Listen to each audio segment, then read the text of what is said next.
बोलो जयकारा बोल मेरे श्री गुरु महाराज की जय। श्री अनंतपुर वासी श्री भगवान की जय।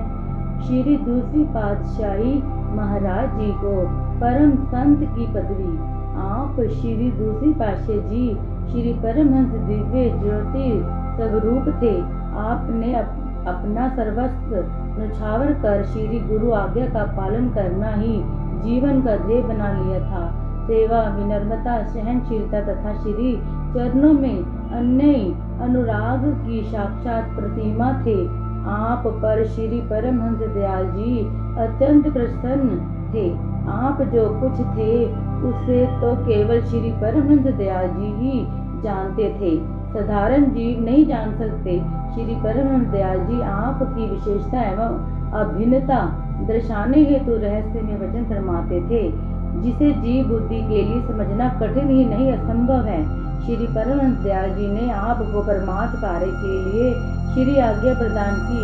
आप इस पथ पर अथक परिश्रम से अनवरत बढ़ते जा रहे थे। अब आप जब भी श्री चरणों में पहुँचते तो श्री परमहंस दयाल जी आपको परम संत कहकर संबोधित करते। भक्त दीवान भगवान दास जी उच्च संस्कारी आत्मा थे। इनका जन्म टेरी में हुआ। यह सांभर झील पर नमक विभाग के अध्यक्ष पद पर थे। उन्होंने टेरी में किसी से यह वचन कहते हुए सुना कि आजकल श्री परमहंस दयाल जी श्री सद्गुरुदेव श्री दूसरे पातशाही जी को परम संत के नाम से पुकारा करते हैं।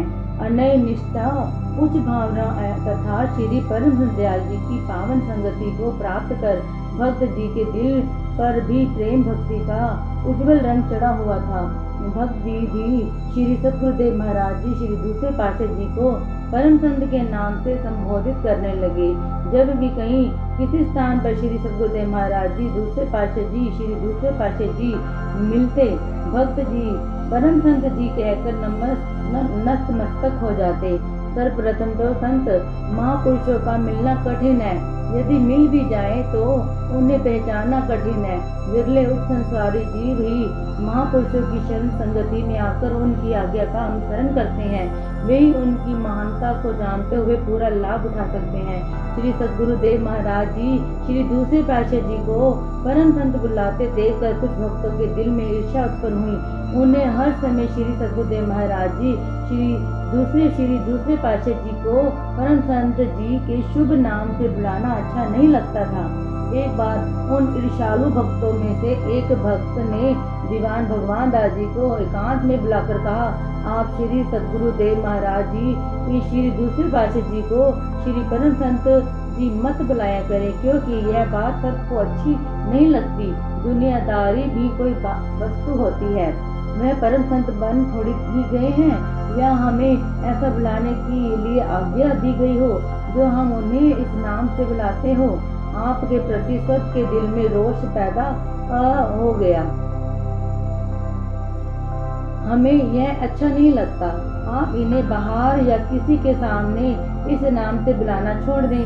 किंतु भक्त दीवान भगवान दास जी उन प्रेमियों में से नहीं थे जो लोगों की बातों में सद्गुरु जी श्री मौज को ना समझ सकते। उन्होंने उत्तर दिया, भक्त जी क्या हुआ यदि लोगों में को अच्छा नहीं लगता, इसमें संदेह की बात ही क्या है। यदि श्री परमहंस दयाल जी ने निज मुख से उन्हें परम संत बुलाते हैं तो हमें उनके श्री वचनों को मानना है, ना कि दुनिया को देखना है। हमें श्री सद्गुरुदेव महाराज जी श्री दूसरे पातशाही जी को परम संत बुलाने में क्या आपत्ति है। वे तो निश्चय ही परम संत हैं। उस समय भक्त दीवान भगवान दास जी ने अपनी अचल निष्ठा का परिणाम यूं दिया। पंजाबी में लिखा है, सच्चे आशिक मुल न डरते, दुखा तानिया पासो, लवण ते चाह तोड़ निभावण, भावे निकल जान श्वासो, दिल कमजोर फसे विच दुनिया, रीस आशिका कर दे, ऊना मंजिल तैकी करनी जिना ता दिल धड़के। भक्त जी तो अपनी निष्ठा पर अचल रहे, अपने मुख को इसी शुभ नाम से पवित्र करते रहे। उन्हें ना दुनिया की परवाह थी, ना ही मान अपमान की। वे अपने संकल्प के पक्के थे तथा श्री मौज को ही सर्वस्व समझने वालों में से थे। फलस्वरूप आगे चलकर उन्होंने जिन अनमोल श्री अमर वचनों को श्रवण किया। वे इस प्रकार है। एक बार श्री परमहंस दयाल जी विश्राम कर रहे थे। उस समय दीवान योगराज जी श्री चरणों की ओर बैठे थे तथा अन्य प्रेमी व वही ईर्ष्यालु भक्त भी समीप बैठे थे। बाहर से आप श्री सद्गुरुदेव महाराज जी श्री दूसरे पातशाह जी का आगमन हुआ। साथ में दीवान भगवान दास जी भी थे। जो ही आपने श्री चरणों में दंडवत वंदना की तो दीवान भगवान दास जी, जिन्हें लोग चाचा जी भी कहते थे, ने कहा, योगराज जी, श्री परम संत जी आए हैं, उनके लिए स्थान बनाओ। दीवान योगराज जी उठे खड़े हुए और आपको बैठने के लिए आसन बना दिया। इतने में श्री परमहंस दयाल जी एकदम पूछने लगे, क्या है भैया? दीवान योगराज जी ने उत्तर दिया कि बाबा स्वरूप आनंद जी बाहर से आए हैं और चाचा जी ने कहा है कि परम संत जी आए हैं, इनके लिए स्थान बनाओ। श्री परमहंस दयाल जी आपका नाम सुनते ही प्रसन्नता में झूम उठे और फरमाने लगे, भक्त भगवान दास जी ने ठीक ही तो कहा है। जब हम कहते हैं तो इसमें संदेह ही क्या है? ये श्री रामचंद्र जी, श्री कृष्णचंद्र जी, श्री कबीर साहब जी तथा बाबा नानक देव जी की निर्भय पदवी तक पहुंच चुके हैं। यह 4 फुट धरती को चिताएंगे, इनके लाखों ही शिष्य होंगे। इन वचनों को सुनते ही सब श्री चरणों में नतमस्तक हो गए। इतना सुनते हुए भी आपके दिल में तनिक मात्र भी अपनी प्रशंसा के प्रति ख्याल न उत्पन्न हुआ। नतमस्तक होकर आपने वंदना की। इसी प्रकार दीवान भगवान दास जी जब अब और भी अधिक श्रद्धा और प्रेम से आपकी सेवा करने लगे। कहा जाता है कि नीची डाली मीठे फल वाली, जैसे जैसे श्री परमहंस दयाल जी आपके प्रति महानता के वचन फरमाते, वैसे वैसे ही आप अधिक निर्मलता ग्रहण करते जा रहे थे। आपको संगत तथा भक्तों से इतना सत्कार मिलने पर भी आप नर्म भाव से सबसे वचन कहते, सत्संग से के मलिन हृदयों को पवित्र बना देते। टेहरी के समीप गांव में भक्तजनों ने कृष्ण द्वारा के उद्घाटन के लिए श्री परमहंस दयाल जी को वहां पर पधारने के लिए विनय की। श्री परमहंस दयाल जी ने प्रवचन फरमाए, हमारे पास तो समय नहीं है, हम अपने ही रूप बाबा स्वरूपानंद जी को आपके साथ भेज देते हैं। इनमें और हम में कोई भेद नहीं है। यह आपको सत्संग सुनाएंगे। इनके रूप में आप हमारे ही द्वारा किए हुए इस उद्घाटन को जानो। भाव यह कि श्री परमहंस दयाल जी अपने शिष्य को सब प्रकार से संपूर्ण जानकर अपनी आध्यात्मिक शक्ति उन्हें समर्पित कर रहे थे। जिस प्रकार से परम शिष्य श्री स्वामी स्वरूपानंद जी महाराज श्री परमहंस दयाल जी के श्री चरणों में सर्वस्व समर्पित कर प्रसन्नता का पात्र बन चुके थे, वैसे ही श्री परमहंस दयाल जी श्री पहले पातशाह जी अब रूहानी दास शिष्य को सौंप कर निज रूप बनना चाहते थे। लोगों को भावी विभूति के अवतरित होने का संदेश दे रहे थे। वह रहस्य समय पाकर खुल गया कि श्री स्वामी स्वरूपानंद जी इस संप्रदाय के द्वितीय महाराजाधिराज पथ प्रदर्शक संत महापुरुष के रूप में प्रकट हुए। श्री परमहंस दयाल जी की आज्ञानुसार श्री सद्गुरुदेव महाराज जी श्री दूसरे पातशाह जी सीमा प्रांत के नगरों तथा गांवों में अपने इष्ट देव जी के पवित्र संदेश को पहुंचाने के लिए भरसक प्रयत्न कर रहे थे। जन जन में जागृति का आरंभ हुआ। रूहानी जानशीनी आध्यात्मिक विद्या, जिसे दूसरे शब्दों में परा विद्या या ब्रह्म विद्या की भी कहा जाता है, आदि काल से एक दिल से दूसरे दिल तक क्रमशः आती रही है। अर्थात पूर्ण सदगुरु अपने योग्य तथा अधिकारी शिष्य को इस रहस्य का पूर्ण ज्ञान प्रदान कर देते हैं। वे स्वयं पारस होते हैं, शिष्य को भी पारस बना देते हैं। जब शिष्य सर्व गुण संपन्न सब प्रकार से योग्य बन जाता है तो उसे अपनी समस्त शक्तियां सौंपकर फिर स्वयं ब्रह्म स्वरूप में लीन हो जाते हैं। इसी प्रकार श्री सद्गुरुदेव महाराज जी श्री दूसरे पातशाह जी अब भक्ति के परम प्रकाष्ठा तक पहुंच चुके थे। वे श्री परमहंस दयाल जी की प्रसन्नता तथा कृपा से सर्वदा प्रशस्त पात्र बन चुके थे। श्री परमहंस दयाल जी श्री पहले पातशाह जी ने अपनी मौज के अनुसार श्री सद्गुरुदेव महाराज जी श्री दूसरे पातशाह जी की टेहरी बुलवाया। बुलवाया तथा वहां पर भक्त अमीर चंद जी के घर निचले भाग में अपना और ऊपर के भाग चौबारे पर आपका स्थान बनवाया।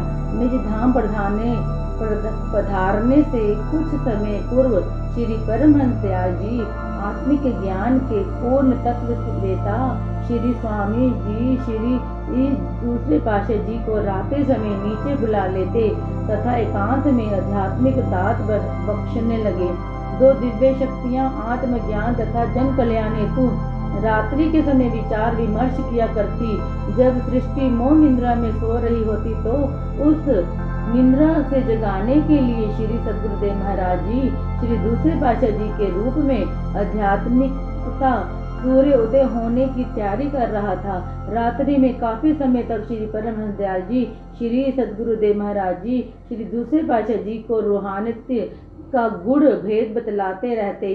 घंटों तक यह धारा निरंतर बहती रहती। महापरिणाम से 2 मास 11 दिन पहले उस रात्रि को श्री दूसरी पातशाह जी को नित्य प्रति की भांति रात्रि के 2 बजे श्री परमहंस दयाल जी ने नीचे बुलाया, हृदय से लगाया और अपने ही स्वरूप का साक्षात दर्शन आप श्री सद्गुरुदेव महाराज जी श्री दूसरे पातशाह जी के घट में कराया। कमरे में प्रकाश ही प्रकाश फैल गया। इस द्वितीयमान ज्योति से 2 दिव्य पुरुषों का एकीकरण हो गया। श्री परमहंस दयाल जी अब बिल्कुल निश्चित हो गए। उन्होंने निज धाम पधारने से 2 मास पूर्व टेरी में एक आज्ञा पत्र 3 मई 1919 को लिखवाया था, जिसमें आपने उत्तराधिकारी के विषय में पवित्र अशाद लिखवाए। अब 2 दिव्य शक्तियां एकाकार हो चुकी थी। सतगुरु शीश की आत्मा शीश सतगुरु की देह लखा चाहे अलख को इन्हीं में लखी लेही, अर्थात सेवक और स्वामी एक रूप हो गए। इन 2 शरीरों में आत्मा एक ही थी। अब जिसने श्री परमहंस दयाल जी के रूप को देखना हो वह श्री सद्गुरुदेव महाराज जी श्री दूसरे पातशाह जी के स्वरूप को निहारे। इस प्रकार एक तत्व और अभिन्नता स्थापित कर श्री परमहंस दयाल जी ने आपको फरमाया, आप अब कुलाची की ओर जाइए, उपदेश सत्संग कार्य कीजिए और निश्चित समय आ जाना। श्री आज्ञा को शिरधारे कर आप महात्मा योगात्मानंद जी को साथ लेकर जाने लगे तो उस समय कृपा सिंधु श्री परमहंस दयाल जी की दया फिर एक बार तरंगित हो उठी। आपके जाने से पहले फिर इरशाद हुए, हम दिल से दुआ देते हैं कि आपके लाख शिष्य होंगे। केवल लाख ही नहीं, लाख तो बीज मात्र हैं। आप कुलाची की ओर जाइए, आप हर तरह से परिपूर्ण हो जाइए। हमारी दुआ आशीर्वाद आपके साथ है। आप सोई हुई मानवता को परमात्मा का संदेश दीजिए, यह हमारी अंतिम आज्ञा है। आप बहादुर खेल से होते हुए बन्नू तथा लक्की गए। वहां पर कुछ दिन सत्संग का अमृत पिलाकर मोह निद्रा में सोए जीवों को जगाया, भक्ति का पथ दर्शाया। यहाँ पर आपके बहुत से प्रेमी हुए, जिनमें से श्री स्वामी वैराग्यानंद जी महाराज, श्री स्वामी बेअंतानंद जी महाराज, महात्मा निज आत्मा आनंद जी तथा भक्त साहिब राम जी प्रमुख थे। लक्की में डाक कुलाची होते हुए डेरा इस्माइल खां में पधारे। डेरा इस्माइल खां में आपने अत्यधिक प्रचार किया। सर्वसाधारण भी भक्ति के रंग में रंगे गए। आप दिन रात कर श्री गुरु आज्ञा का पालन कर रहे थे। इधर श्री परमहंस दयाल जी का स्थूल शरीर सुकोमल हो चुका था अतः अब श्री परमहंस दयाल जी की मौजूद धाम पधारने की हुई। दिनांक 3 मई 1919 सन ईस्वी तदनुसार वैशाख सुदी सप्तमी संवत 1976 को श्री स्वामी स्वरूपानंद जी को अपना आत्मिक जानशील उत्तराधिकारी नियुक्त किए जाने की आज्ञा प्रदान कर इसके 2 मास 7 दिन पश्चात अर्थात 10 जुलाई 1919 सन तदनुसार 27 आषाढ़ शुद्धि द्वादशी बृहस्पति के दिन प्रातः 6 बजे श्री परमहंस दयाल जी श्री पहली पातशाह जी महाराज निस्वरूप में लीन हो गए। श्री सद्गुरुदेव जी श्री दूसरे पातशाह जी महाराज 12 जुलाई 1919 ईस्वी को स्वयं श्री दर्शन के लिए आ रहे थे, क्योंकि 13 जुलाई को व्यास पूजा का शुभ पर्व था। यहाँ पर आते ही दुखद समाचार को सुनकर अति व्याकुल हुए, परंतु हो ही क्या सकता था। व्यास पूजा के दिन ही श्री सद्गुरुदेव महाराज जी, श्री दूसरे पातशाह जी ने श्री सद्गुरुदेव जी का पुण्य स्मृति में भंडारा करवाया और सब संगत को इसी दिन रूहानी जानशीनी का हुक्म नामा सुनाया गया और 2 अक्टूबर सन 1919 को रूहानी जानशीनी की रस्म का दिन निश्चित किया गया। अब सबके नयन इस दिव्य ज्योति को निखरने के लिए व्याकुल हो रहे थे। 2 अक्टूबर 1919 सन ईस्वी वीरवार को श्री सद्गुरुदेव महाराज जी, श्री दूसरे पातशाह जी ने सब सत्संगियों को बुलवाया। बन्नू, लक्की, मरवत, लक्कियां, टल, लाची, कोहाट, जट्ठा, बहादुर खेल, डाक, गुलाची तथा सीमा प्रांत के छोटे बड़े नगरों से हजारों की संख्या में प्रेम जन टेरी पहुँचे। इसी अवसर पर दीवान भगवान दास जी और भक्त खान चंद जी, जो महात्मा जी थे, उत्तराधिकारी के संबंध में श्री परमहंस दयाल जी का अशात पत्र सर्व संगत को पढ़कर सुनाया कि हमारे रूहानी जानशीन श्री स्वामी स्वरूप आनंद जी होंगे। अब सब संगति एवं अनुयायी हमारा रूप समझकर इनकी आज्ञा मानेंगे। उसी दिन अर्थात 2 अक्टूबर 1919 ईस्वी सन तदनुसार 16 असोज संवत 1976 वीरवार के शुभ दिन शुभ मुहूर्त में श्री 108 श्री स्वामी स्वरूप आनंद जी, श्री सद्गुरुदेव महाराज जी, श्री दूसरे पातशाह जी के रूप में परमात्मा के राज सिंहासन पर विराजमान हुए। सब सत्संगियों तथा गुरुमुखों ने मिलकर आपके शुभ भाल पर केसर का तिलक लगाया और श्री आरती उतारी गई तथा महिमा से गीत गाए गए। श्री सद्गुरुदेव महाराज जी की मधुर एवं सरल अमृत वचन फरमाए कि सब गुरुमुख भक्ति परमार्थ पर चलकर जीवन सफल बना रहे हैं। इसी राह पर महापुरुषों की रहनुमाई में चलकर भक्ति का लाभ प्राप्त करें। तत्पश्चात भंडारा किया गया, सब संगत को प्रेम पूर्वक भोजन कराया गया। श्री सद्गुरुदेव महाराज जी की आध्यात्मिकता के सम्राट हृदयों पर शासन करने तथा रूहानी संप्रदाय को चलाने के लिए परमात्मा की अनंत यात्रा पर चल पड़े। बोलो जयकारा बोल मेरे श्री गुरु महाराज की जय। सीमा प्रांत में सत्संग। जगत के समस्त जीव जो शोक, भय, वियोग, मोह के दुख से दुखी हो रहे थे, उनका उद्धार करने तथा उन्हें इन रोगों से छुटकारा दिलाने के लिए भव रोग विनाशक श्री सद्गुरुदेव महाराज जी, श्री दूसरे पातशाह जी वेद बनकर शब्द रूपी औषध प्रदान करने लगे।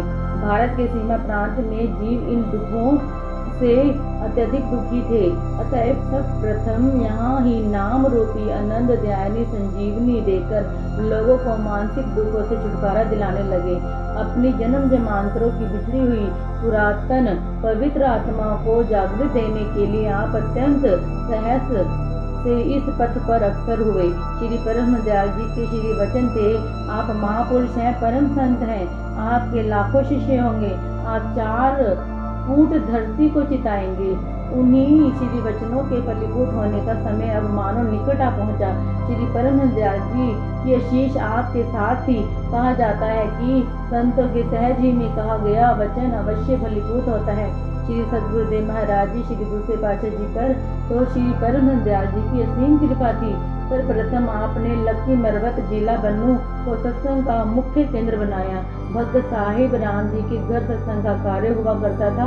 आपने जिज्ञासु व गुरुमुखों को सरलता से उपदेशामृत का पान कराने हेतु लक्की में कुछ जमीन खरीदने का कहा, क्योंकि बढ़ते हुए नाम की महिमा से जिज्ञासु व गुरुमुखों की संख्या भी बढ़ रही थी। इसीलिए सत्संग हेतु आश्रम का होना जरूरी था। आपने सत्संग कार्य के लिए जमीन खरीदी। इसी वर्ष में कि यहाँ आश्रम निर्माण होगा, यहाँ पर भक्तों ने एक भंडारा करवाया, जिसमें बन्नू, टाक, टेरी, तल, कुलाची, नौरांग, लकिया आदि के प्रेमी श्रद्धालु सम्मिलित हुए। आपने अधिकारी और संस्कारी आत्माओं को उपदेश देना आरंभ किया। भक्त साहिब राम जी आपके अन्य भक्त थे, वे आपकी सेवा श्रद्धा व प्रेम से करते थे। वे इतने प्रेमी थे कि जब भी श्री दर्शन करते तो मंत्र मुग्ध हो जाते और तन बदन की शुद्धि भूल जाते। उनकी यह दशा से लोग अधिक आकर्षित होते कि इन महापुरुषों में ऐसी शक्ति है कि जो जीव मस्ती में सब कुछ भूल जाता है। इसी प्रकार दूर दूर तक महिमा फैलती कि दूर दूर से प्रेमी श्री दर्शन के लिए आने लगे। सचमुच ही वे श्री दर्शन कर एक अनूठी मस्ती अनुभव करते। कई तो बस एक झलक में ही समाधिस्थ हो जाते। आप अधिकतर नाम की दीक्षा पर सत्संग उपदेश करते। आप फरमाते, नाम वह अमृत है, वह औषधि है, जिसके सेवन से काल माया भी इस जीव से भय खाने लगते हैं। काम क्रोध लोभ अहंकार आदि शत्रु तथा सबका सरदार मन भी नाम के प्रताप से हार मानकर जीव का गुलाम बन जाता है। आप फरमाते थे कि नाम जो रति एक है, पाप जो रति हजार, आध रति खट संचरे जारी करे सब छार। कोटि कर्म कटी पलक में जो रचक आवे नाम, जुग अनेक जो पूर्ण करी नहीं नाम बिनु ठाम। अर्थात हजारों जन्मों के पाप कर्मों को नाम क्षण भर में जलाकर राख कर देता है। चाहे कितने युग से अन्य पुण्य कर्म किए जाए, परंतु संत महापुरुषों द्वारा प्राप्त मंत्र रूपी नाम के बिना ठिकाना नहीं है। इसी प्रकार नाम अर्थात शब्द की कमाई पर अधिक जोर दिया। अधिकारी तथा संसारी आत्माएं परवानों की तरह क्षमा पर मंडराने लगी। प्रचार अधिक होने लगा। इस बढ़ती हुई महिमा को देखकर सब कुछ लोगों ने मिथ्या अपवाद फैलाना आरंभ कर दिया।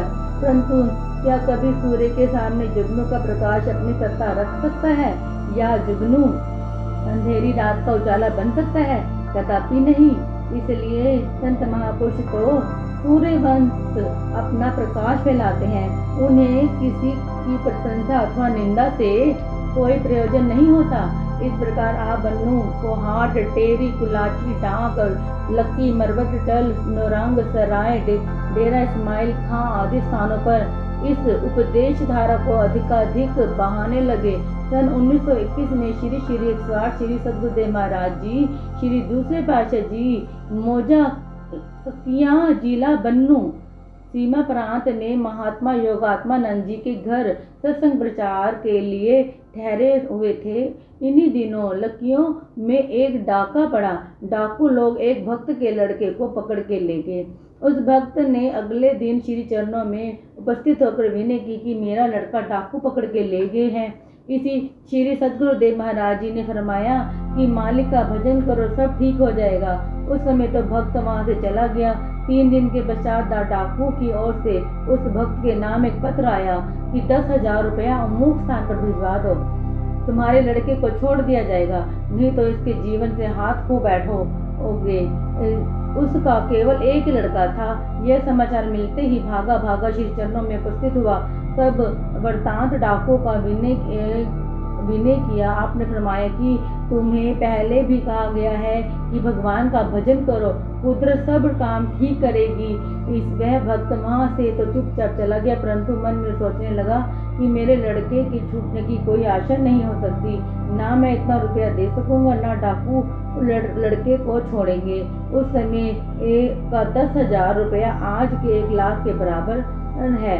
अब भक्त जी घर जाकर कुछ थोड़ा बहुत भजन पूजन करने लगे। दुख में सिमरन सब करे, सुख में करे न कोई, जो सुख में सिमरन करे तो दुख काहे को होए। विधि के खेल। डाकू उस लड़के को साथ ले जाकर पहाड़ी के अंदर छुप कर बैठ गए। लड़के को एक कोने में बिठाया हुआ था और उसके हाथ पांव बांधे हुए थे। सब डाकू निश्चित होकर खाना खा रहे थे। एकदम उन्हें उसी पहाड़ी पर एक सिपाही घूमता हुआ नजर आया। एक डाकू ने कहा कि पुलिस आ गई। सब डाकू उस लड़के को वहीं तथा भोजन मध्य में ही छोड़कर दौड़ पड़े। डाकुओं के भागने पर वह सिपाही नीचे उतरकर लड़के के पास आया। उससे सब हाल पूछा। लड़के ने अपना नाम, पिता का नाम व गांव का सब बताया। डाकुओं का सब हाल सिपाही को सुनाया। सिपाही ने उसके हाथ पांव खोले और साथ ला कर उसके गांव के पास लड़के को छोड़ दिया। लड़के ने सिपाही को घर चलने के लिए विवश किया। परंतु सिपाही ने कहा कि मेरा काम तो तुम्हें छुड़ाने का था, सो हो गया, अब मैं जाता हूँ। उस लड़के ने घर पहुंचकर अपने पिताजी को सब आप बीती कह सुनाई। वह भक्त मन समझ गया कि श्री सद्गुरुदेव जी के अतिरिक्त इस विषम परिस्थिति में कौन वहां पहुंच सकता है। अवश्य श्री सद्गुरुदेव महाराज जी स्वयं वहां पहुंचे होंगे। दूसरे दिन वह भक्त उस लड़के के साथ लिए श्री चरणों में पहुंचा और आपका बहुत बहुत धन्यवाद कर क्षमा मांगने लगा। आपने वचन फरमाए कि अब तुम्हारा काम हो गया, तो पहले से भी अधिक भजन किया करो, प्रेम करो तथा संबंधियों से भी करवाओ। भजन करने से बाहर व अंदर के डाकू काम, क्रोध, लोभ, मोह, अहंकार सब डरते हैं। इसीलिए मन लगाकर अधिक भजन किया करो। जो मालिक का भजन करते हैं वे इस लोक व परलोक में सुखी रहते हैं। इसी प्रकार वहाँ सत्संग की पावन धारा बहाकर फिर डेरा इस्माइल खां पधारे। डेरा इस्माइल खां के कई लोग वाद विवादी स्वभाव के थे। उन लोगों ने अब आपके गुप्त तथा प्रकट रूप में परीक्षा ली कि क्या वे योगनिष्ठ संत हैं। श्री सद्गुरुदेव महाराज जी पूर्ण तत्वदर्शी थे, इन्हें किसी की क्या चिंता। अंत में सबने श्री सद्गुरुदेव महाराज जी को पूर्ण महापुरुष जानकर नतमस्तक हो उस दिव्य पुरुष की वंदना की। उन सब घटनाओं का वर्णन न करते हुए यहाँ केवल एक घटना का उल्लेख किया जाता है। एक बार डेरा इस्माइल खां में 4-5 व्यक्तियों ने मिलकर आपकी परीक्षा लेनी की ठानी। उनमें से एक गोसाई हरिचंद्र जी, जो उस समय अधलखों के कुल गुरु थे, उन्होंने आपस में यह सलाह की कि श्री सद्गुरुदेव महाराज जो जी को भांग पिलाते हैं, यदि आपका इसका प्रभाव पड़ा तो वे पूर्ण योगनिष्ठ नहीं, यदि प्रभाव ना पड़ा तो वे पूर्ण योगीश्वर होंगे। उनका कथन है कि उन्होंने इतनी तेज भांग बनाई कि जिसे यदि 25 व्यक्ति भी पी लेवे तो भी नशा तेज होगा। इतने तेज भांग लाकर आपको पिला दी।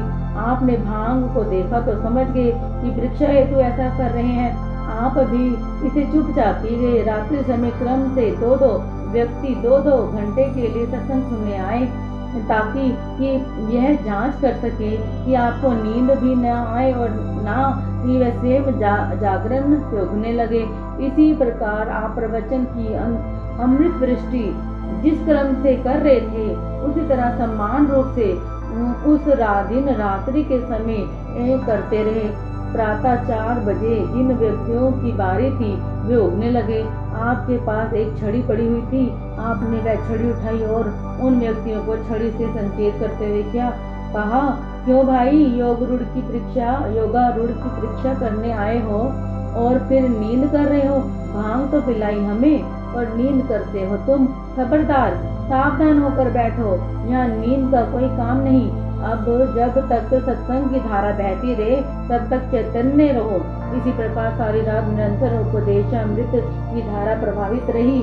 आपको एक ऊँघ भी न आई और न ही आप सुस्ताए। यह देखकर वे सब हैरान रह गए और श्री चरणों में आकर क्षमा मांगी।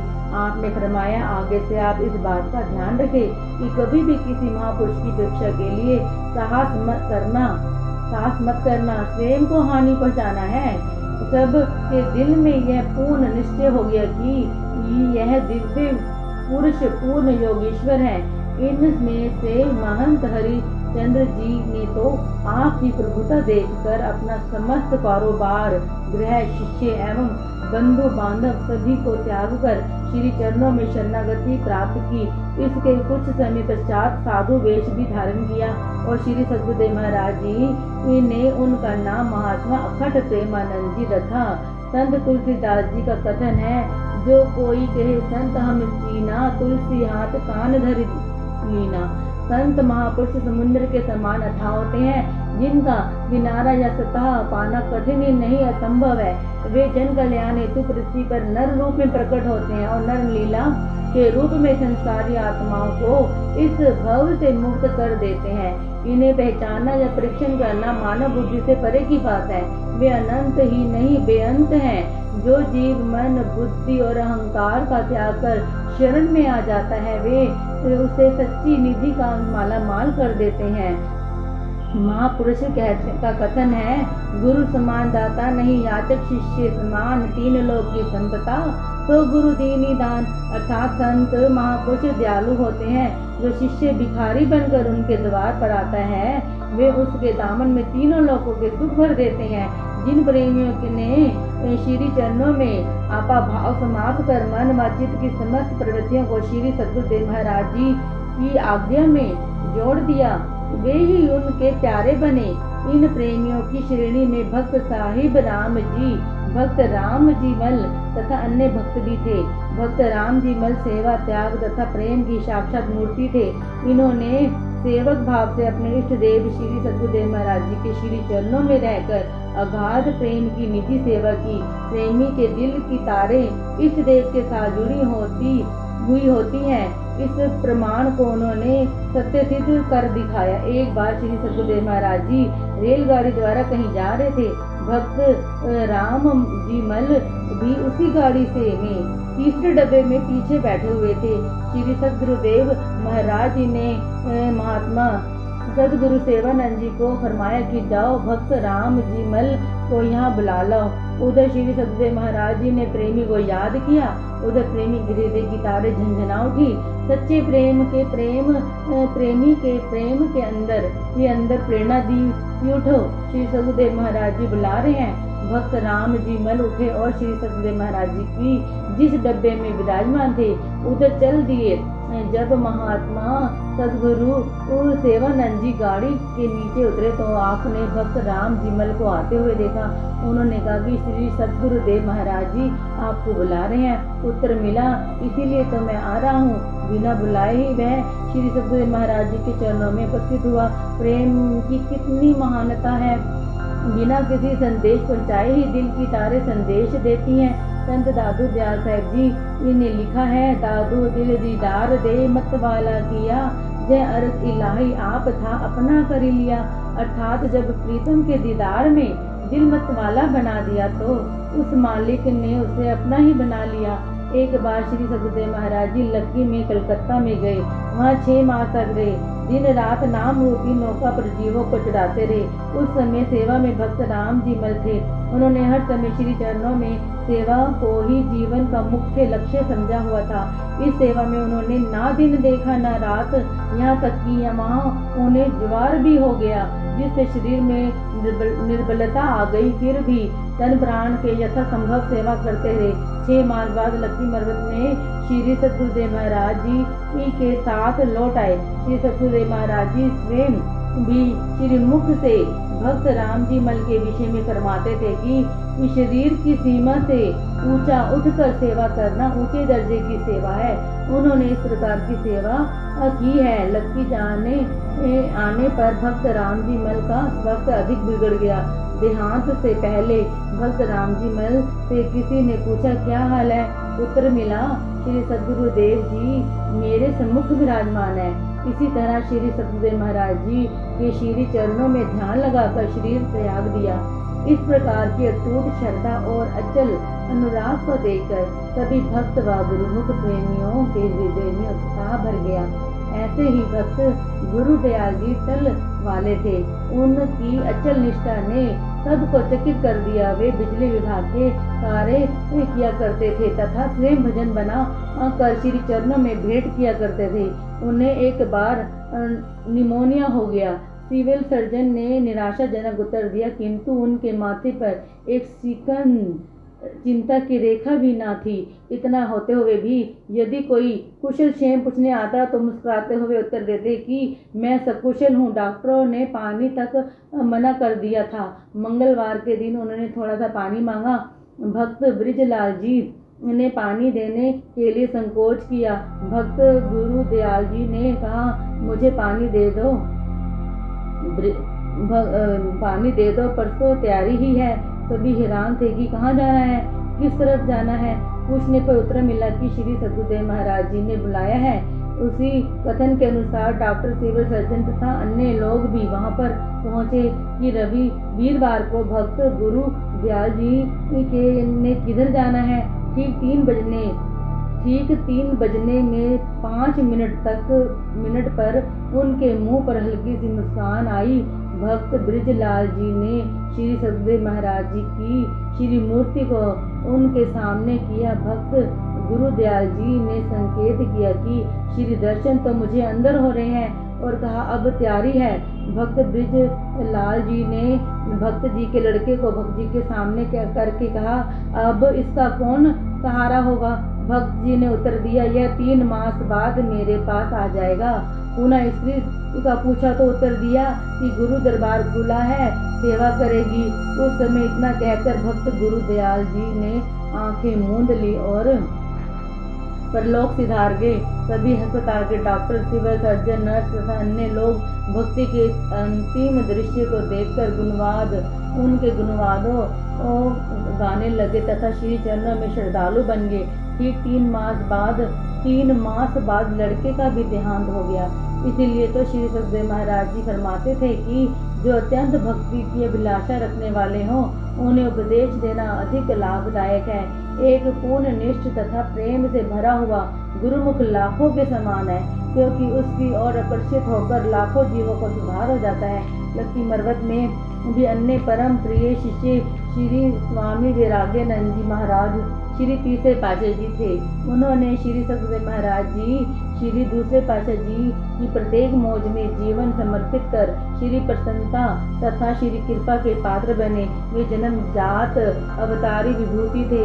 ऐसे महापुरुष इस पृथ्वी पर आकर नहीं बनते, बल्कि वे धूमधाम से ही ऊपर अमर सत्यता के संदेश के साथ लाते हैं। उन्होंने आपके श्री चरणों में अगाध प्रेम का संबंध जोड़ा और सर्वस्व समर्पण कर शरणागत हुए।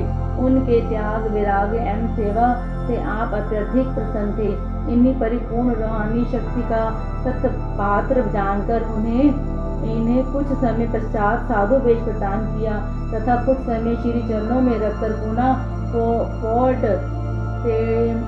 संडेमन, बिलोचिस्तान तथा सिंध को जिताने के लिए भेजा और वे ये वचन फरमाए, सिंध में जाकर आपने नाम से उपदेश देना आरंभ करो। कुछ लोग इस विषय में आपत्ति करेंगे, परंतु उनकी ओर ध्यान न देते हुए अपना कार्य करते जाओ।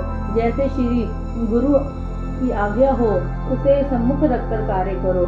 इस प्रकार श्री स्वामी जी श्री तीसरे पातशाह जी महाराज सत्यता की ज्योति जगाने के लिए सिंध पधारे। वहाँ उन्होंने ऐसा प्रेम बरसाया जिसका अनुमान लगाना कठिन है। आप श्री सतगुरुदेव महाराज जी श्री दूसरे पातशाह जी की विशेष कृपा पात्र थे और प्रेमा भक्ति के साकार मूर्ति थे। आप संप्रदाय के तृतीय सम्राट बनकर प्रकट हुए तथा 4 फुट में प्रेम भक्ति का झंडा फहराया। शेष इनका संपूर्ण विवरण इनके जीवन चरित्र की झलकियों में मिलेगा। इसी लकी मरवत में ही आपके एक अन्य तथा परम प्रिय शिष्य श्री स्वामी बेअंतानंद जी महाराज श्री चौथे पातशाह जी थे। ये भी गुरु दीक्षा से पहले नित्य क्रम को श्रद्धा पूर्वक किया करते थे। एक बार आप भक्त साहिब राम जी के घर विराजमान होकर पावन वचनामृत से प्रेमियों को कृतार्थ कर रहे थे। यह शुभ समाचार श्री स्वामी जी श्री चौथे पातशाह जी के घर पहुंचा। उनकी माता जी ने उन्हें आपके आगमन के विषय में शुभ समाचार दिया तो यह शीघ्र ही श्री दर्शन के लिए चल दिए। संत महापुरुषों की संगति उन्हें आरंभ से ही प्रिय थी। श्री सतगुरुदेव महाराज जी के श्री दर्शन करते ही इनके दिल में एक दिव्य ज्योति जगमगाई। उस ज्योति के दिल दीवाना कर दिया। गुरु दीक्षा लेकर आपने ध्यान का केंद्र गुरु भक्ति को बना दिया। सेवा एवं प्रेम के साक्षात प्रतिमा बन गए। तन मन व हित चित्त से सेवा कर श्री प्रसन्नता को प्राप्त किया। आप श्री सतगुरुदेव महाराज जी श्री दूसरे पातशाह जी निज मुख से फरमाया करते थे, ये हमारे श्री स्वामी जी श्री चौथे पातशाह जी महाराज दिल के टुकड़े हैं। उन्होंने अपने अन्याय प्रेम और सेवा से श्री सतगुरुदेव महाराज जी को प्रसन्न कर रूहानी दात को प्राप्त किया तथा इस संप्रदाय के चतुर महाराजाधिराज बन कर परमात्मा की ज्योति घट घट में जगाई। इन महान व्यक्तित्व एवं दिव्य ज्योति के जीवन झलकियों का वर्णन इनके जीवन चरित्र में आगे दिया गया है। लक्की मरवत की तरह सराय नौरंग जिला बेनू में भी आप श्री सतगुरुदेव महाराज जी श्री दूसरे पातशाह जी का सत्संग केंद्र था। सराय नौरंग की संगत आप जी के श्री चरणों में विनय कर आपको सराय नौरंग ले जाते। यहाँ सत्संग का प्रवाह कई दिन तक चलता रहता। यहाँ कुछ एक परिवारों ने आपकी चरण शरण ग्रहण की, जिनमें महात्मा सदगुरु सेवानंद जी एवं महात्मा रोशन आनंद जी के नाम उल्लेखनीय है। इस सराय नौरंग में आपके दो अत्यंत श्रद्धालु निष्ठावान भक्त लक्ष्मी चंद जी बड़े व भक्त किशन चंद जी की आयु में छोटे, ये दोनों सहोदर भाई थे। ये भजन भी बनाते थे।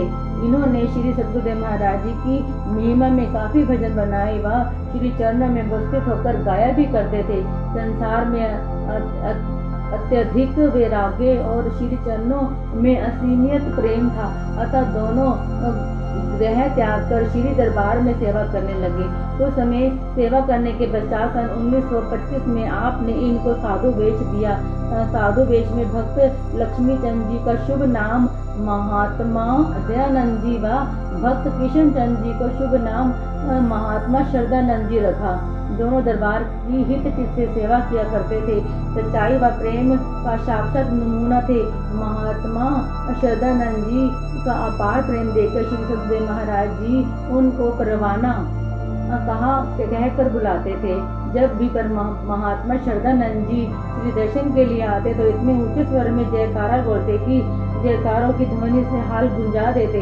एक बार चकोड़ी संत आश्रम में श्री सद्गुरुदेव महाराज जी विराजमान थे। काफी महात्मा जन भी वहाँ उपस्थित थे। श्री सद्गुरुदेव महाराज जी सबसे पूछ रहे थे कि किसी को किसी वस्तु की जरूरत हो तो तुम हमारा अपना ही घर है, ले लो। सब ने अपनी जरूरत के लिए विनय की और यह पूरी कर दी गई। इतने में महात्मा श्रद्धानंद जी भी आ गए। श्री सद्गुरुदेव महाराज जी ने इनसे भी पूछा किसी वस्तु की जरूरत हो तो बताओ। महात्मा श्रद्धानंद जी ने विनय की कि आपके श्री चरण कमलों की प्रीति की जरूरत है। मुक्ति भक्ति मुक्ति मुक्ति मांगू नहीं, भक्ति दान दे मोही, और कुछ जाचू नहीं, निश्चिन याचू दोही। श्री सद्गुरुदेव महाराज जी प्रसन्न हुए। कुछ समय तक तो उन्होंने चौकोड़ी संत आश्रम में ही जी जान से सेवा की। पुनः श्री सद्गुरुदेव महाराज जी ने कई महात्माओं को सत्संग की सेवा बख्शी। इनके साथ ही दोनों भाइयों को भी सत्संग प्रचार की सेवा सौंप दी।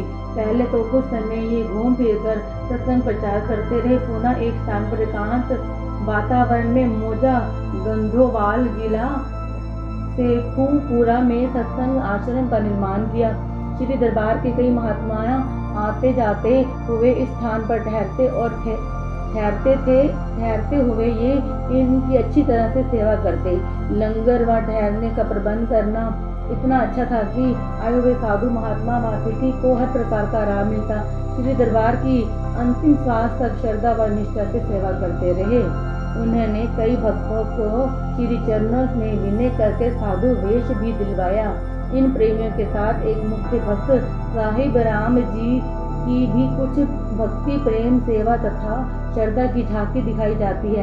इसमें अतिशयोक्ति तनिक भी नहीं और ना ही प्रशंसा हेतु कुछ लिखा गया है, परंतु वे भक्त रूप में भी किस प्रकार सर्वस्व समर्पण कर भक्ति प्रेम में लीन रहते थे, इसका साक्षात परिणाम केवल उनके जीवन में झलकता है। भक्त साहिब राम जी श्री सद्गुरुदेव महाराज जी श्री दूसरे पातशाह जी के अन्य प्रेमी थे। वे तन मन धन की सेवा करते थे। उन्होंने अपने जीवन में 3 नियम दृढ़ कर रखे थे। कहते थे कि दृढ़ संकल्प ही कल्प वृक्ष है। जो व्यक्ति दृढ़ संकल्पी होते हैं वे लाखों कठिनाइयों के आने पर भी अपने ध्येय को पाने में सफलता प्राप्त कर लेते हैं। नियम पर दृढ़ रहना ही एक प्रकार का उच्च गुण है, जिस पर आचरण करते समय तो कठिनाई होती है, परंतु नियम बन जाने पर वह पथ सरल बन जाता है। प्रथम नियम तो यह था कि भक्त साहिब राम जी निरंतर नित्य प्रति भजनाभ्यास अवश्य करते थे। भजन किए बिना भोजन भी ग्रहण न करते। इसके साथ दूसरी बात यह थी कि जब श्री सद्गुरुदेव महाराज जी श्री दर्शनों के लिए आते तो लौटने के लिए स्वयं कभी आज्ञा न मांगते थे। छुट्टी 4 दिन की हो जाए, 8 दिन की क्यों ना लग जाए, जब भी श्री सद्गुरुदेव महाराज जी मौज आए तो स्वयं आप वापस जाने के लिए फरमाते, तब भक्त जी घर लौटते। इन नियमों का दृढ़ता उस विभाग के कर्मचारियों पर इतना प्रभाव पड़ा, जिस विभाग में ये काम करते थे इतना प्रभाव पड़ा कि वे कभी भी यह ना पूछते कि आप इतने दिन कहाँ रहे। तीसरा नियम यह था कि जो मासिक वेतन लेते वह लंगर की सेवा में लगा देते। सेवा प्रेम तथा श्रद्धा की अतुलनीय प्रतिमा भक्त साहिब राम जी की तन की सेवा अर्थात सत्संग आश्रम में झाड़ू लगाना, लंगर का कार्य अपने हाथों से करना, पानी भरना आदि सब काम स्वयं हार्दिक श्रद्धा से करते थे। मन से अर्थात पूर्ण श्रद्धा पूर्वक श्री सद्गुरुदेव महाराज जी के श्री चरणों में अति अनुराग रखते थे और निजी सेवा भी किया करते थे। गुरु दरबार की सेवा तथा श्री आज्ञा पालन ही उनके जीवन का ध्येय था। हर समय श्री चरणों में सुरती की तार जोड़कर उनकी याद में खोए रहते। श्री परम संत श्री कबीर साहिब जी ने सेवा के कर्तव्य को प्रकाश डालते हुए उपदेश दिया है।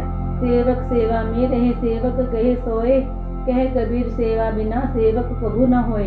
सेवक सेवा में रहे, अनंत कहूँ नहीं जाए, दुख सुख सिर ऊपर सहे, कहे कबीर समझाए। इसी प्रकार भक्त साहिब राम जी सेवा के स्वच्छ तर्पण थे।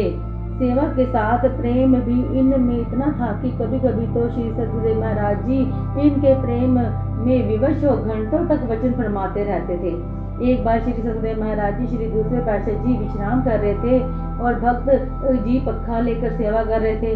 रात्रि के 12 बजे श्री सद्गुरुदेव महाराज जी ने करवट बदली और फरमाया, पानी ले आओ, प्यास लगी है। भक्त जी एकदम पानी लेने के लिए चले गए। ज्यों ही पानी लेकर लौटे तो श्री सद्गुरुदेव महाराज जी पुनः विश्राम में हो गए।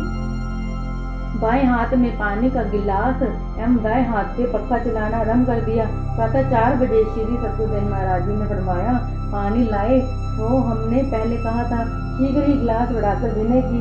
श्री महाराज जी ले आया हूँ। भक्त जी रात भर खड़े रहे किंतु थकने का नाम भी न लिया और न ही आराम के लिए ख्याल ही पैदा हो गया। उनकी पलकों ने भी मानो बंद न होने की शपथ ले ली थी। वे इसमें भी इतने प्रसन्न मानो उन्हें जीवन का अखूट खजाना मिल गया हो, जैसे कि रात्रि भर दामन में भरते रहे। वे केवल एक टक श्री मुखराविंद पर निहारते रहे, श्री दर्शन की अनूठी मस्ती के प्याले पीते रहे। लाखों वाचक ज्ञानी एवं वक्ता कथन मात्र में आत्मिक आनंद का भाषण देते रहते हैं, परंतु वे इस आंतरिक आनंद की सर्वथा वंचित होते हैं। भक्त जी ने उस दिव्यतम समाधि अवस्था को वास्तविक रूप में प्राप्त कर लिया। भक्त स्वतंत्र है, किसी के अधीन नहीं। श्री रामायण में संत तुलसीदास जी ने लिखा है, भक्ति स्वतंत्र अवलंब न आना, कहीं अधीन ज्ञान विज्ञाना। अर्थात जो भक्ति करना चाहे वह किसी जाति को अथवा धर्म का हो, भक्ति किसी के अधीन नहीं बल्कि भक्ति के अधीन सभी ज्ञान विज्ञान है। सब विद्याएं सब गुण भक्ति में समाहित है। भक्त साहिब राम जी ने केवल भक्ति का ही जीवन का मुख्य अंग बनाया। एक बार स्थान लक्की मरवत में श्री सद्गुरुदेव महाराज जी किसी बरामदे में विराजमान थे।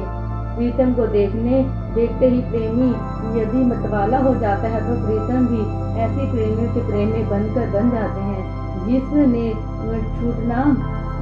जिनसे छूटना उनके लिए कठिन हो जाता है। रात्रि के 9-10 बजे का समय था। भक्त साहिब राम जी को सम्मुख देख कर श्री सद्गुरुदेव महाराज जी ने प्रवचन दृष्टि आरंभ कर दी। उसी स्थान पर नीचे चीटियां के ने बिल थे। प्रेम मग्न श्री सद्गुरुदेव महाराज जी को इस बात का ध्यान ही न ही प्रेम प्यासे चातुरिक भक्त साहिब राम जी को भी कुछ पता न चला। रात्रि के 2 बज गए। सभी सेवक इसी प्रतीक्षा में थे कि कब श्री प्रवचन समाप्त हो और श्री सद्गुरुदेव महाराज जी भोग लगाएं तथा विश्राम करें। यहाँ तो सेवक स्वामी के प्रेम में तथा स्वामी सेवक की प्रेम तृष्णा मिटाने में संलग्न थे। उन्हें और किसी की चिंता नहीं थी। सुबह के 5 बज गए। सत्संग अभी भी जारी था। भक्त जी की दशा उस समय बिल्कुल ऐसी थी जैसे पिपीहे को स्वाति बूंद और भ्रमर को कमल की प्राप्ति हुई हो। उनका प्रेम श्री कबीरदास जी इस प्रकार करते हैं, प्रेम प्रेम सब कोई कहे, प्रेम न कीन्हे कोय, 8 पहर भी ना रहे, प्रेम कहावे सोए। प्रेम तो ऐसा कीजिए जैसे चंद्र चकोर, खींच टूटी हुई माँ गिरी, चितवे वाही और। कितना निराला आदर्श दिखाया प्रेम का। केवल श्री सतगुरुदेव महाराज जी ही उनके सर्वस्व थे। प्रेम विभोर हुए, उन्हें चींटियों के काटने का भी पता न चला। केवल प्रेम का नाम लेना ही सरल है, परंतु इस पथ पे चलना कठिन है। यदि सेवक स्वामी की प्रत्येक मौज में सर्वस्व समर्पण करने के तत्पर हो तो स्वामी भी सेवकों के लिए प्रत्येक कार्य का भार अपने पर ले लेते हैं। इन सब का स्पष्ट प्रमाण भक्त साहिब राम जी की घटनाओं से मिलता है। वे इस प्रकार है। भक्त साहिब राम जी लकी मदद जिला बिनू में रहते थे। एक बार 6-7 दिन की छुट्टी लेकर टेहरी में दर्शन के लिए लिए गए। उन्हें 6-7 दिनों के बाद उनका अदालत में कोई आवश्यक काम था। जब श्री दर्शन करने गए तो वहाँ पर श्री सतगुरुदेव महाराज जी ने इन्हें वापस जाने की आज्ञा न दी और न ही स्वयं आज्ञा मांगते थे। 10-12 दिन के बाद श्री सतगुरुदेव महाराज जी के घर जाने की आज्ञा दी। पहले तो इन्हें अदालत का काम याद ही न रहा। जब घर पहुँचे तो स्मरण हुआ जाने का, सीधा न्यायालय में जा पहुँचे। वहाँ जाकर कर्मचारी तथा न्यायाधीश के समय पर न पहुँचने के लिए क्षमा मांगने लगे। न्यायाधीश वहाँ सब कर्मचारी हैरान थे कि साहिब राम जी क्या कह रहे थे। उन्होंने कहा, साहिब राम जी, आप स्वयं तो उस दिन आकर तथा कार्य करवा कर अपना हस्ताक्षर कर गए हैं और अब आप कैसे कह रहे हैं कि न जान आने के लिए मुझे क्षमा करें। फाइल निकालकर हस्ताक्षर दिखा दिए। यह देखकर भक्त जी के मन ही मन में श्री सतगुरुदेव महाराज जी को प्रणाम किया और वहां से चल दिए। घर आकर यह वृतांत सुनाकर रो दिए कि श्री सतगुरुदेव महाराज जी ने कुछ सेवक के कार्य के लिए स्वयं कष्ट उठाया है। महात्मा योगात्मानंद जी भी वहां उपस्थित थे। उनके सामने ही यह घटना घटित हुई। दूसरी घटना इस प्रकार है कि भक्त साहिब राम जी गिरदावर कानूगो से रायगंभीरा में डिप्टी कमिश्नर के निरीक्षण के लिए आना था। इधर भक्त साहिब राम जी तथा उनके सगे बड़े भाई भक्त काशी राम जी पटवारी भी सराय गंभीरा में गए। वहाँ भक्त जी को पता था कि आज श्री सतगुरुदेव महाराज जी भी इसी स्टेशन से बन्नू की ओर जा रहे हैं। वे अपने भाई भक्त काशी राम जी को इतना कहकर स्टेशन पर चले गए कि मैं अभी थोड़ी देर में आ रहा हूँ। जब भक्त जी स्टेशन पर पहुँचे तो गाड़ी आने में अभी 10 मिनट थे। 10 मिनट पश्चात गाड़ी आई।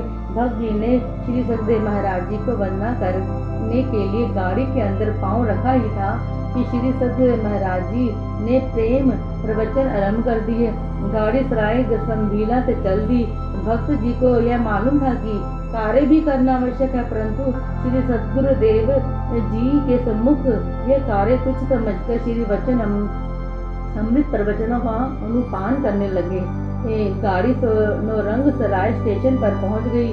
श्री सतगुरुदेव महाराज जी ने फरमाया, भक्त जी अब आप जाओ और अपना कार्य करो। श्री आज्ञा पाकर भक्त जी नीचे उतरे। पुनः सराय संगीला में टांगे पर लौटे। देर हो चुकी थी, परंतु वहाँ तो कुछ अजब लीला बन गई थी। डिप्टी कमिश्नर ने भक्त काशी राम जी को भक्त साहिब राम समझकर उनसे कुछ प्रश्न किए और यथोचित उत्तर पाकर अति धन्यवाद देता हुआ कार्य करके चलता बना। कैसी है प्रभु प्रेम की अद्भुत लीला, जिसने अपना सब कुछ ही श्री सतगुरुदेव जी को समर्पण कर दिया, तो क्यों न प्रभु भी उनके सब काम स्वयं करेंगे। अब श्री सतगुरुदेव महाराज जी की मौज कालाबाग में आश्रम बनवाने की उठी। उन्होंने भक्त साई राम जी को श्री स्वामी बेअतानंद जी महाराज श्री चौथे पातशाह जी को कालाबाग जाने के लिए फरमाया। भक्त जी घर गए तो उन्होंने देखा कि उनके लड़के का स्वास्थ्य अति विषम दशा में है। फिर भी श्री मौज व श्री आज्ञा को पालन करने के लिए लड़के की चिंता न करके लकी के रेलवे स्टेशन पर पहुंचे। किसी बंदी ने स्टेशन पर जाकर सूचना दी, भक्त जी आपका लड़का अंतिम सांसों पर है। आपने उत्तर दिया, आप लोग प्रयत्न से इलाज करें, मैंने घर जाकर क्या करना है। इतने में किसी अन्य संबंधी ने आके सूचना दी, लड़के का देहांत हो गया है। उन्होंने उत्तर दिया, चेतन आत्मा अपने अंशी से मिल गया, शेष दाह संस्कार ही तो करना है, आप कर दीजिए। स्वयं श्री मौज अनुसार कालाबाग चल दिए। जब वहां से वापस आए तो संबंधियों ने लड़के के लिए शोक प्रकट किया। उन्होंने तनिक भी उदासी न प्रकट करते हुए कहा, जिसकी वस्तु थी उसने ले ली। इसमें विषाद की क्या बात है। कुछ दिन बाद भक्त जी का अपना स्वास्थ्य बिगड़ गया। उनके पिताजी ने कुरैशी साहब हकीम को बुलाया। हकीम ने नब्ज देखी, खून परीक्षण से कर कहा कि इसे तो कोई और ही बीमारी है। शारीरिक रोग तो मेरी कुछ समझ में नहीं आता। कुछ दिन पश्चात इनकी दशा अत्यधिक शोचनीय हो गई। इनके पिताजी ने श्री चरणों में विनय पत्र भेजा कि भक्त जी की अवस्था चिंता के योग्य है, उन्हें दर्शन दीजिए। श्री सद्गुरुदेव महाराज जी ने कृपा पत्र भेजा कि भक्त जी से पूछिए, हमारे आने की आवश्यकता है। इनके पिताजी ने पूछा, बेटा साहेब राम, श्री सद्गुरुदेव महाराज जी को यहाँ बुलवा लें। उत्तर मिला, श्री सद्गुरुदेव महाराज जी तो हमारे अंग संग है, उन्हें बुलवाने की क्या जरूरत है। उसी समय अपने अंदर श्री सद्गुरुदेव महाराज जी के श्री दर्शन करते हुए उसी स्थान पर मग्न पंत भौतिक शरीर इस प्रकार त्याग लिया जिस प्रकार हाथी के गले में फूलों की माला एकदम गिर जाए। उनके पिताजी ने पुनः श्री चरणों में तार भेजी कि भक्त साहिब राम जी सफेद वस्त्रों में साधु थे, उन्हें समाधि दी जाए या दाह संस्कार किया जाए। तब तार द्वारा उत्तर मिला कि चेतन आत्मा तो अपने रूप में मिल चुका है, अब इस शरीर को समाधि दो या दाह संस्कार करो, एक ही बात है। जो आदि काल का नियम है वही करें। आज्ञा पाकर नियम अनुसार विधिवंत दाह संस्कार किया गया। भक्त साहिब राम जी के जीवन प्रसंगों का अध्ययन करने से पुरातन इतिहास प्रेमी भक्त के समक्ष राजा मोर्ध्वज तथा सत्यवादी राजा हरिश्चंद्र के जीवन वृत्तांत पुनः संजीव हो उठते हैं कि किस प्रकार उन्होंने वचनों को पूर्णतया पालन किया था और किस प्रकार भक्त साहिब राम जी ने इस युग में आकर दिखाया। इस प्रकार अन्य प्रेमियों के जीवन के प्रभाव से लोगों को की चित्तवृत्तियां अत्यधिक श्री सद्गुरुदेव महाराज जी की ओर खींचती चली गई। जहाँ प्रेमियों का इतना प्रभाव पड़ा वहाँ उनके कुल मालिक का कितना आकर्षण होगा, उसका तो अनुमान लगाना भी कठिन है। फिर संत महापुरुष पूर्ण सतगुरुदेव महाराज जी की महिमा, जिसे वेद भी नीति नीति कहते हैं, चाहे कितने ही वेद शास्त्र क्यों न भर दिए जाएं, कभी गोविंद ब्रह्म विष्णु महेश भी निज मुख से नहीं गा सकते। उनकी महिमा इस तुच्छ लेखनी में कैसे व्यक्त की जा सकती है। श्री सद्गुरुदेव महाराज जी जहाँ जहाँ पर पवित्र चरणों से भूमि को सौभाग्यशाली बनाते, वहाँ पर सहस्त्र श्रद्धालु ब्रह्म विद्या को प्राप्त करने के लिए श्री चरण में विनय करते। परिस्थितियां तथा देश काल के अनुसार ही प्रत्येक युग में महापुरुष उसी के अनुरूप कार्य करते हैं। यदि श्री गुरु नानक देव जी ने अलौकिक चमत्कार दिखाकर लोगों को धर्म पर चलाया, तो श्री गुरु तेग बहादुर जी ने युग परिस्थिति अनुसार धर्म के लिए बलिदान किया। क्या श्री गुरु तेग बहादुर जी के पास इतनी शक्ति नहीं थी कि वह एक संकेत मात्र से सब परिस्थितियों को बदल देते, परंतु ऐसा करना उस समय उन्होंने उचित न समझा और उन्होंने वही किया जो करना उपयुक्त था। क्या श्री रामचंद्र जी के पास इतनी शक्ति नहीं थी कि वे अकेले ही रावण को मार देते? सर्वकला संपूर्ण होते हुए भी उन्होंने वानर सेना का सहयोग लिया, क्योंकि उनका भी तो उद्धार करना था। इसी प्रकार आप श्री सद्गुरुदेव महाराज जी, श्री दूसरे पातशाह जी ने कहीं पर अलौकिक चमत्कार दिखाए और कहीं पर अपने सदुपदेश से जीवों को सन्मार्ग पर लगाया। अब आपने प्रेमियों के नर्म निवेदन को स्वीकार कर तल बुलंद प्रार्थना स्वीकार किया। वो हाट से होकर यह मार्ग पार करना था। मार्ग पर पथरीली भूमि पर एक संगड़ोबा नाम की नदी बहती थी। इसे पैदल ही पार करना पड़ता था। जल कई फुट गहरा होने से सभी प्रेमी इसे उलझन में पड़ गए कि इसे पार कैसे किया जाए। परस्पर विचार विमर्श किया कि श्री सद्गुरुदेव महाराज जी को कंधे पर बिठाकर नदी पार की जाए। सभी प्रेमी अभी इसी विचार में ही थे कि क्या देखा, श्री सद्गुरुदेव महाराज जी नदी के उस पार सैर कर रहे हैं। सभी प्रेमियों ने नदी पार कर श्री चरणों में दंडवत कर इस रहस्य को जानने की विनती की। तब आपने फरमाया, भाई हमने तो ऐसे ही नदी पार कर ली है। महापुरुष तो सर्व शक्तियों के भंडार होते हैं, परंतु वे इन शक्तियों को गुप्त रूप से प्रदर्शन करते हैं, ब्रह्म रूप से नहीं।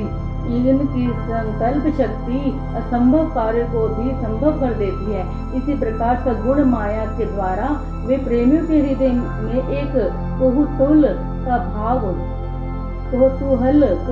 का भाव जगा देते हैं। इस प्रकार प्रेम वार्तालाप करते हुए आप कृष्ण द्वारा टल बुलंद पहुँचे। वहाँ पर नित्य प्रति उपदेश अमृत की धारा से सर्वसाधारण को कृतार्थ करने लगे। आपके अमृत वचन प्रायः सूरत शब्द योग तथा भजनाभ्यास के विषय में ही हुआ करते थे। आपके प्रवचनों में अधिकतर गुरु भक्ति, वैराग्य, प्रेम तथा आज्ञा की महत्ता का झलक स्पष्ट दिखाई देती थी।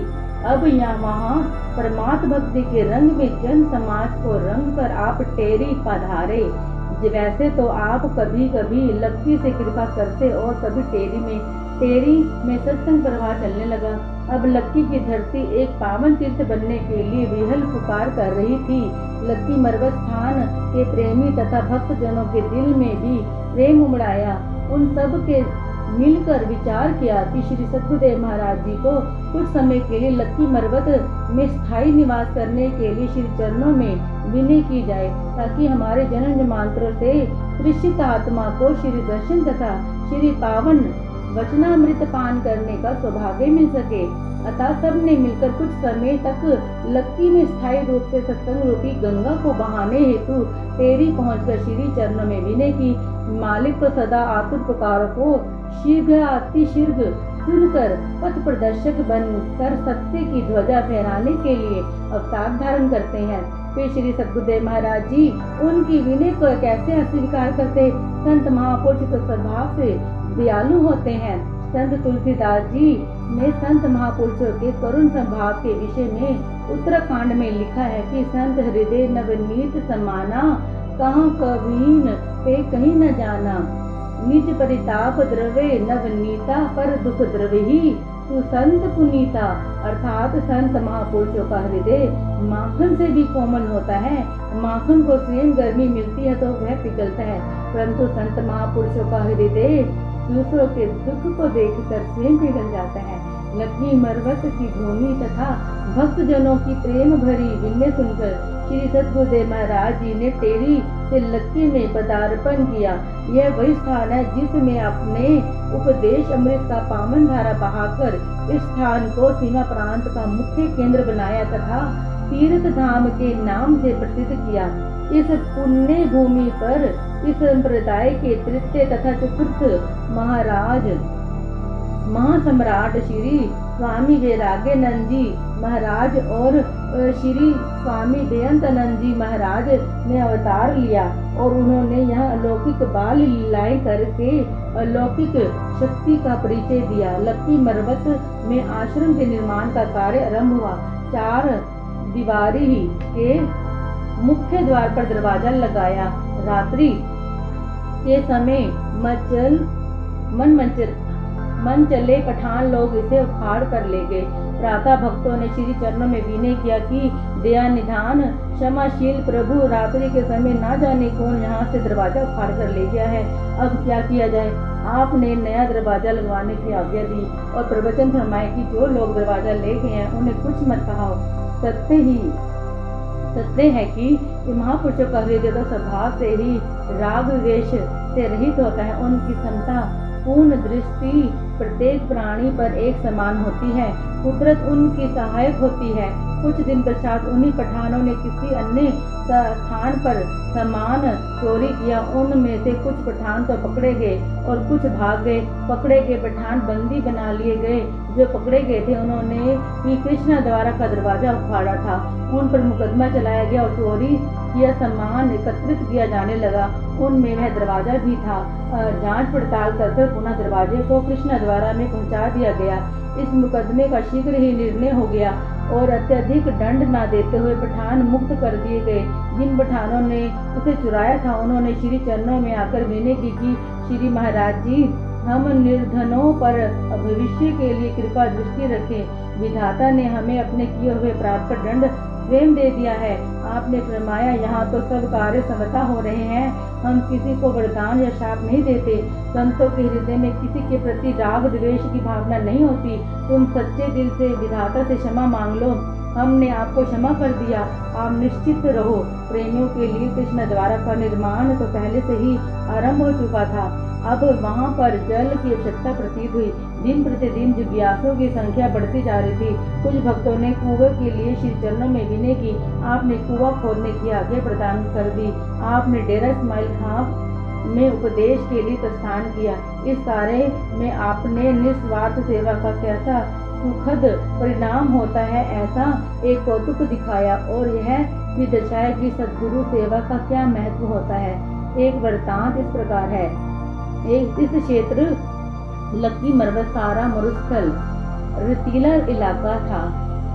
पानी प्राप्त करने के लिए लोगों को अत्यधिक कठिनाई का सामना करना पड़ता था। पानी अधिक गहराई पर होने के कारण कुछ दिन तो खुदाई होती रही। फिर निश्चित गहराई आने पर एक लकड़ी का गोल घेरा, इसे चक कहते हैं, वहां डाला गया। उस पर निर्माण का कार्य होने लगा। जब चक की ऊंचाई अधिक हुई तो रेत बार बार गिरने आरंभ हो गई। जो कार्य दिन में किया जाता था वह रात्रि में सब समाप्त हो जाता था। रेत कुएं में गिर जाती और उसका क्षेत्र बढ़ जाता। वहां से एक मजदूर श्रद्धा विश्वास से तथा निष्काम भाव से इस कार्य को गुरु सेवा समझकर किया करता था। एक दिन ज्यों ही वह कुएं से रेत को टोकरी भरकर बाहर निकालने लगा तो ही सैकड़ों मन रेत दीवार से गिरकर उसके ऊपर पड़ी। वह मजदूर नीचे दब गया। यह दुर्घटना देखकर सभी मजदूर रोने लगे। उनका एक साथी नीचे दबकर मर गया है। उस मजदूर के माता पिता भी आकर रोने लगे। अब सब भक्तों ने मिलकर उस रेत को हटाना आरंभ किया। सबको पूर्ण विश्वास था कि वह मर चुका होगा। जब चक के अंदर से रेत हटाएगी तो सब लोगों ने आश्चर्य का ठिकाना न रहा, क्योंकि नीचे से आवाज आई, भे की कोई बात नहीं, मैं बड़े आराम से हूँ। जब वह मजदूर बाहर निकला तो सब के कुशल क्षेम पूछने पर उसने बताया कि मुझे ऐसा प्रतीत हो रहा था जैसे मैं एक बंद कोठरी में बैठा हुआ हूँ। जिन्हीं अज्ञात हाथों ने मुझे फूल की तरह उठाकर मानो कोठरी में रख दिया। यह अद्भुत दृश्य देखकर सबके हृदय पुलकित हो उठे तथा श्री सद्गुरुदेव महाराज जी के पावन यश गुणवाद करने लगे। दूसरे दिन यह कुआं बड़ी भयंकर अवस्था तक पहुँच चुका था। उस मजदूर के माता पिता ने अपने लड़के को काम पर जाने के लिए मना किया तो उसने कहा, यदि मुझे कोई भी इस कुएं में काम करने के लिए रोकेगा तो भी मैं नहीं रुक सकता। मैं उनके दरबार की सेवा बिना कुछ लिए ही करूँगा। मैं यह सेवा कदापि नहीं छोड़ सकता। ये शब्द कहकर वह मजदूर पुनः सेवा में लग गया। कुछ दिन पश्चात चक का कोना टेढ़ा होने से इस काम को असंभव जानकर सभी मजदूर इस कार्य को छोड़कर चले गए। प्रेमियों ने श्री चरणों में विनय प्रतिक्रिया डेरा इस्माइल खां में भेजी। विनय पत्र प्राप्त कर आपने यह वचन फरमाकर उनको लिख देने को कहा, आप लोग अपना काम नियम पूर्वक करते जाइए, सब काम ठीक हो जाएगा। दूसरी बात है, इस कुएं की सेवा निमित्त चाहे कोई एक पैसा भी श्रद्धा से प्रेम से दिया करें तो भी ले लिया करो। इससे उनका प्रेम बढ़ेगा और इस स्थान पर आने के लिए अपने ही को अधिकारी समझेंगे। यह स्वाभाविक बात है कि जहाँ जाए धन वहाँ जाए मन। माया और मन का घनिष्ठ संबंध है। हम सब पर आत्मीयता उत्पन्न करना चाहते हैं। यह आज्ञा पाकर सभी प्रेमी ने श्री वचनानुसार कार्य आरंभ कर दिया। श्री सद्गुरुदेव महाराज जी की कृपा से कुएं के चक्र का टेढ़ापन स्वयं ठीक हो गया।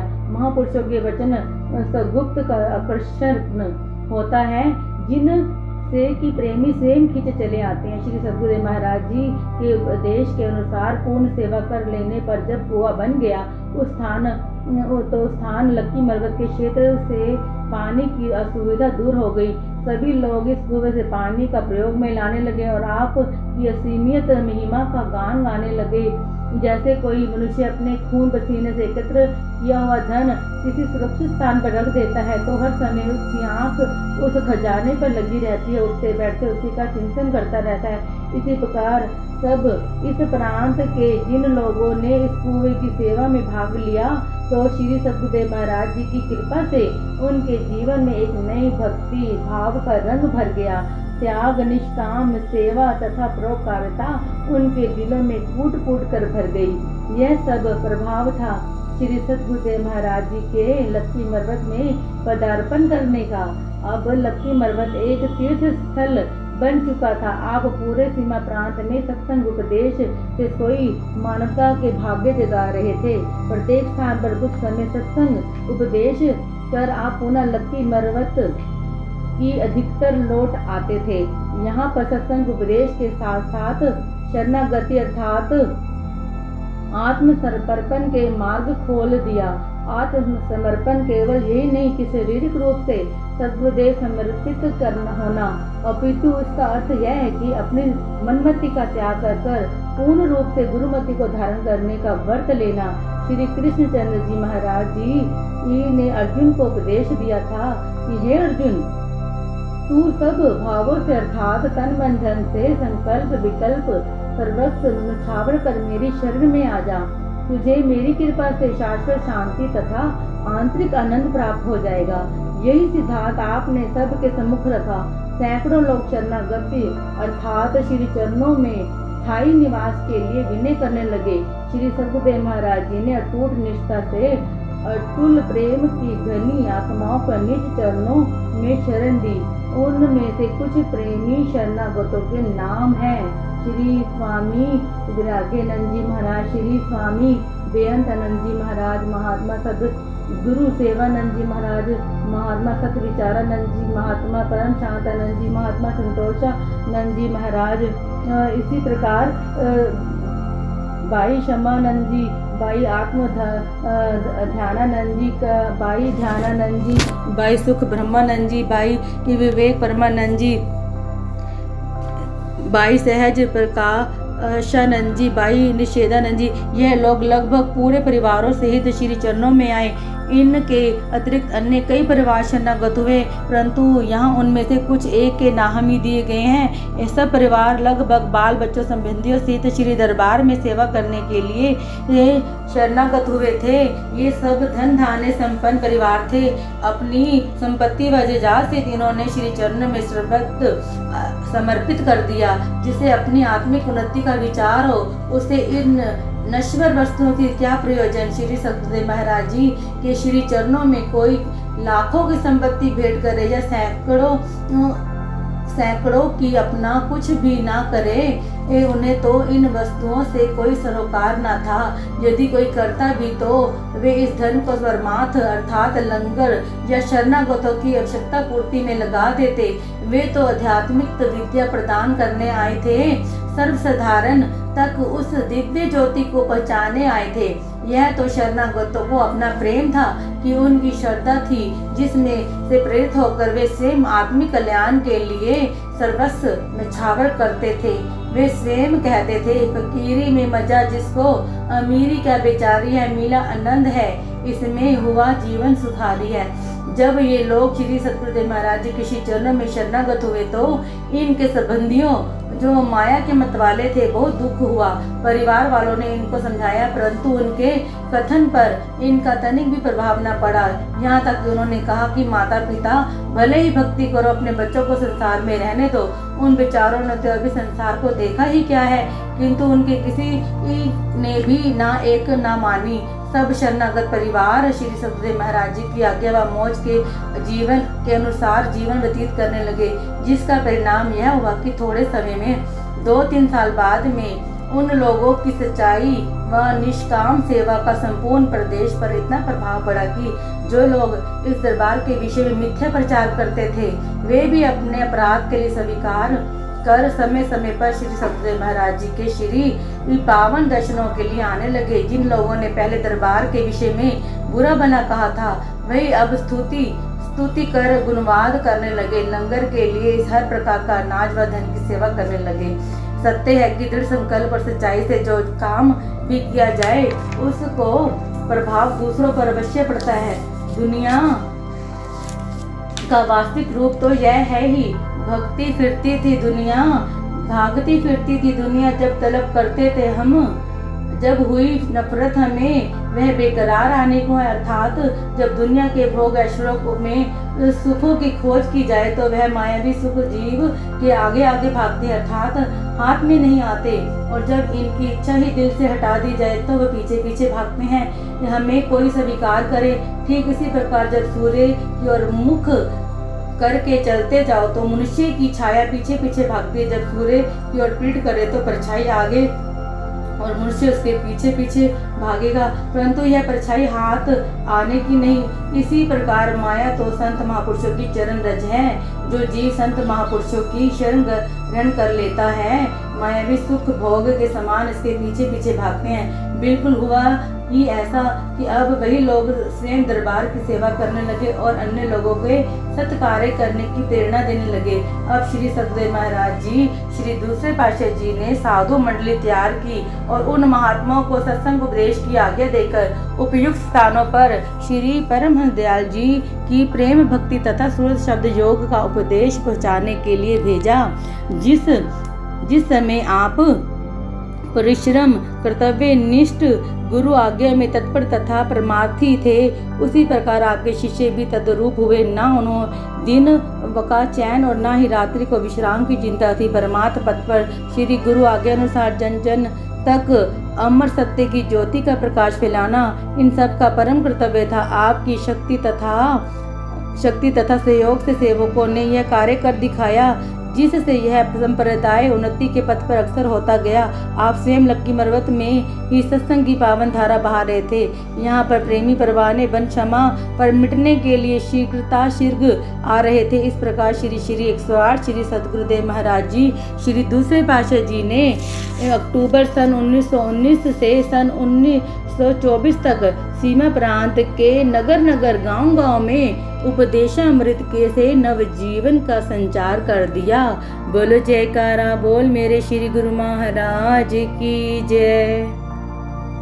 अगर आपको हमारी वीडियोस देखना पसंद है और आप हमारे चैनल से जुड़े रहना चाहते हैं तो प्लीज़ वीडियो को लाइक, शेयर और चैनल को सब्सक्राइब कर दीजिए।